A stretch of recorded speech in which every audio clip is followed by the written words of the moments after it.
gente, tudo bem?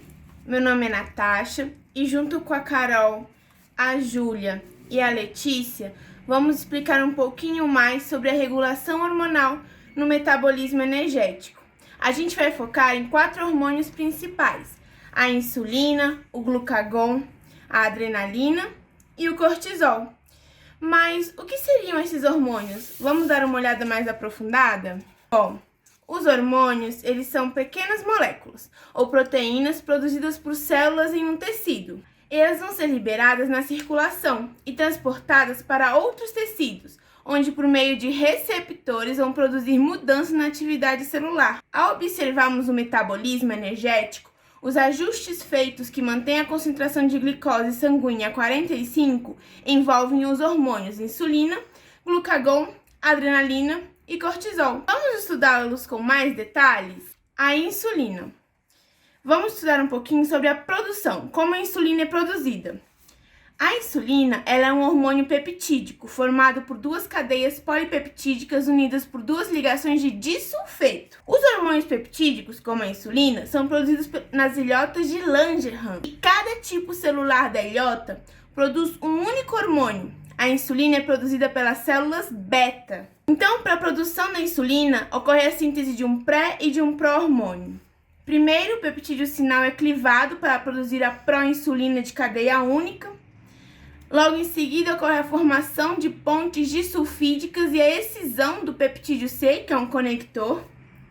O complexo de Golgi vai envolver a pró-insulina e o peptídeo C em grânulos secretores, com zinco e a união de 6 moléculas de insulina em um hexâmero. Esses hexâmeros de insulina e peptídeo C vão ser liberados na via por exocitose e em seguida dissociados em monômeros biologicamente ativos. Os 3 fragmentos liberados têm efeito fisiológico. A insulina vai captar a glicose e sintetizar gordura. Já o peptídeo C, por meio de receptores acoplados à proteína G, age mitigando os efeitos da redução de síntese de insulina. Nesse processo, uma grande quantidade de hormônio é liberado rapidamente. Mas essa liberação tem uma regulação. Vamos estudá-la um pouquinho mais? A regulação da insulina. A insulina é contra os níveis altos de glicose. A liberação de insulina é regulada pelo nível de glicose sanguínea que irriga o pâncreas. Elas agem pela ligação aos receptores da membrana. Um circuito simples de retroalimentação limita a liberação de insulina e permite a constância na concentração de glicose no sangue. Assim, quando a glicose sanguínea aumenta, os transportadores de GLUT2 carregam a glicose para dentro das células beta, onde é convertida em glicose 6-fosfato, aumentando a taxa de catabolismo da glicose. A concentração de ATP aumenta, causando o fechamento dos canais de potássio controlados por ATP na membrana. O efluxo reduzido de potássio despolariza a membrana, o que gera uma abertura dos canais de cálcio controlados por voltagem. O aumento consequente de cálcio sistólico desencadeia a liberação de insulina por exocitose. Essa insulina, ela liberada e regulada, ela vai agir diretamente no músculo e no fígado, mudando seu metabolismo de carboidratos e gorduras. Assim, o aumento da captação de insulina pelos músculos aumenta o transportador de glicose, o GLUT4, e a glicose é transformada em glicose 6-fosfato. Assim, o excesso de glicose vai virar gordura. Quando é captada pelo fígado, ocorre a ativação do glicogênio sintase e inibição do glicogênio. Então, o glicogênio 6-fosfato será transformado em glicogênio, por meio que a insulina estimula a oxidação da glicose 6-fosfato em piruvato. O piruvato é transformado em acetilcoenzima A e ocorre a síntese dos ácidos graxos. Um exemplo na prática aplica na farmacologia, o sulfonilurease. É uma medicação oral utilizada no tratamento de diabetes mellitus tipo 2. Qual é o mecanismo de ação? Eles vão se ligar às subunidades SUR1, que é um receptor de sulfonilureia, dos canais de potássio, fechando-os e estimulando a liberação de insulina. Bom, gente, isso é um pouco do que é a insulina e agora a Carol vai contar para vocês sobre o glucagon. O glucagon é um polipeptídeo composto por 29 aminoácidos. É um hormônio muito importante na regulação hormonal, pois mantém a homeostase da glicose na corrente sanguínea. Ele possui um efeito oposto ao da insulina, aumentando os níveis de glicose no sangue quando o nível detectado está abaixo do normal. É conhecido por ser um hormônio hiperglicemiante. A sua produção depende da detecção dos níveis reduzidos de glicose pelos neurônios e células sensíveis à glicose, localizados em regiões discretas do sistema nervoso central e periferia. Ele é produzido na porção endócrina do pâncreas, mais especificamente nas ilhotas pancreáticas pelas células alfas. A sua ação se dá pelo intermediário de um receptor de membrana associado a uma proteína G.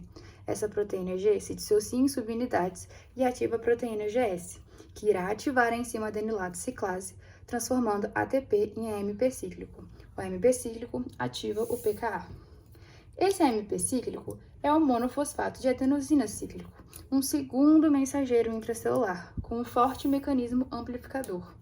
Já o pKa pertence à família de enzimas que catalisa a fosforilação de proteínas. Depende dos níveis celulares de AMP cíclico para realizar as suas atividades. O glucagon irá estimular a degradação do glicogênio, inibir a glicólise e estimular a neoglicogênese nos hepatócitos, para o fígado exportar mais glicose, além de mobilizar os ácidos graxos do tecido adiposo para serem usados no lugar da glicose por outros tecidos que não o cérebro. Agora eu vou mostrar como o glucagon realiza essas funções. Na neoglicogênese, a reação da frutose no 6-biofosfato em frutose 6-fosfato é mediada pela enzima frutose no 6-bifosfatase. Na glicólise, essa reação ocorre no sentido oposto pela fosfofrutoquinase 1. Quando há uma baixa de glicose no organismo, o glucagon é liberado na corrente sanguínea, aumentando os níveis de AMP cíclico e ativando a proteína quinase. Essa fosforila o complexo FBP-pase PFK2 e esse complexo fosforilado irá catalisar a reação da frutose do 6-bifosfato em frutose 6-fosfato. A frutose do 6-bifosfato é um inibidor alostérico da enzima da neoglicogênese e um ativador da enzima da glicólise. Por estar em baixas concentrações, irá inibir a glicólise e ativar a neoglicogênese. Como um estímulo para a quebra do glicogênio hepático, o glucagon se liga a receptores da membrana do hepatócito e ativa o pKa, que por meio da fosforilação irá inativar o glicogênio sintetase e ativar o glicogênio fosforilase, quebrando o glicogênio e liberando glicose. Mesmo não sendo o seu alvo principal, o glucagon também tem efeito sobre o tecido adiposo, ativando a degradação de triacilgliceróis, o pKa, fosforila perilipina e as lipases sensíveis ao hormônio, que quando estão ativas, liberam ácidos graxos livres, que serão exportados como combustível para o fígado e outros tecidos, exceto o cérebro. O músculo não auxilia na regulação dos níveis de glicose no corpo, pois não possui receptores específicos para o glucagon. Ele responde a estímulos adrenérgicos. Em situações extremas, como desnutrição e diabetes, a cetogênese estará estimulada, que é a produção de corpos cetônicos a partir da acetilcoenzima A. E o sistema nervoso central poderá usar esses corpos cetônicos como uma fonte alternativa de energia. Entretanto, o excesso deles causa acetoacidose, um sangue ácido com pH muito baixo, complicação muito grave comum em pacientes com diabetes tipo 1. Agora eu vou passar para a Júlia nos contar mais sobre adrenalina. Oiê, eu sou a Júlia e vou falar um pouquinho do hormônio da adrenalina. Como foi dito antes, os sinais hormonais do nosso corpo integram e coordenam as atividades metabólicas entre diferentes tecidos. E agora chegou a hora de conhecer a adrenalina, que é um hormônio guardado e feito na medula suprarrenal. O tipo de hormônio é catecolamina. A via de síntese é a tirosina e o modo de ação é receptor de membrana plasmática segundo mensageiros. A adrenalina também é chamada de epinefrina, que é um composto hidrossolúvel e é denominada catecolaminas devido ao composto catecol. A adrenalina controla uma ampla variedade de respostas ao estresse agudo, é um tipo de hormônio neurotransmissor que atua em determinadas sinapses do cérebro, junções musculares do músculo liso e na regulação do metabolismo energético do músculo e do fígado. A regulação hormonal da adrenalina é análoga a uma cascata na síntese e degradação do glicogênio. Por meio do seu receptor, a adrenalina ativa a adenilato ciclase, que produz várias moléculas de hormônio ligadas ao receptor. O CAMP ativa a proteína sinase, dependente de CAMP, que ativa a glicogênio fosforilase B sinase, que ativa a glicogênio fosforilase B.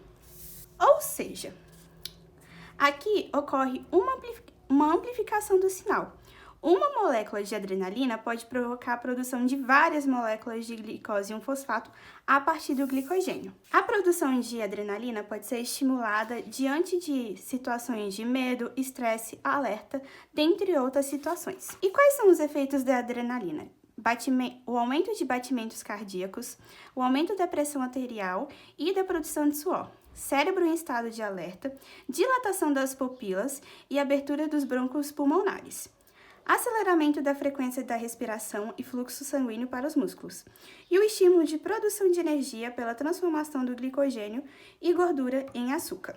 Um adentro, essa substância também pode ser aplicada em forma de medicamento, por exemplo, para estimular a pressão ou batimento cardíaco. Muito obrigada, agora é com a Letícia para falar sobre o cortisol. Oi gente, eu sou a Letícia, vou falar sobre cortisol. Cortisol, ele é um hormônio corticosteroide que sinaliza estresse. E esse estresse ele pode ser causado por dor, medo, jejum, ansiedade e glicose sanguínea baixa. E todos esses fatores, eles estimulam a liberação desse hormônio do córtex da glândula suprarrenal. Ele age nos músculos, no fígado e no tecido adiposo, suprindo o organismo com combustível para resistir às situações estressantes. Ele tem uma reação relativamente lenta, alterando o metabolismo por mudanças nos tipos e nas quantidades de determinadas enzimas. No tecido adiposo, ele aumenta a liberação dos ácidos graxos. Esses ácidos graxos servem de combustível para outros tecidos. E o glicerol é usado na neoglicogênese no fígado. No músculo, ele estimula a degradação de proteínas não essenciais e a exportação dos aminoácidos para o fígado, que esses aminoácidos vão ser precursores da neoglicogênese. E no fígado, a glicose produzida é armazenada como glicogênio ou exportada para tecidos que precisam de combustível. Os efeitos dessas alterações metabólicas são a restauração dos níveis normais de glicose, o aumento dos estoques de glicogênio, e tudo isso vai auxiliar na possibilidade de uma fuga ou luta associada ao estresse. Os efeitos do cortisol, eles contrabalançam os da insulina. E durante períodos de estresse constante e liberação excessiva de cortisol, ele deixa de ser um adaptativo positivo do nosso organismo e ele pode causar alguns danos, como a diminuição da utilização de glicose nas células, a hiperglicemia, a redução da síntese de proteínas, a desmineralização óssea, a diminuição da imunidade e a perda de massa muscular. Portanto, associado a esse excesso de cortisol, eu trouxe como exemplo a síndrome de Cushing em cães.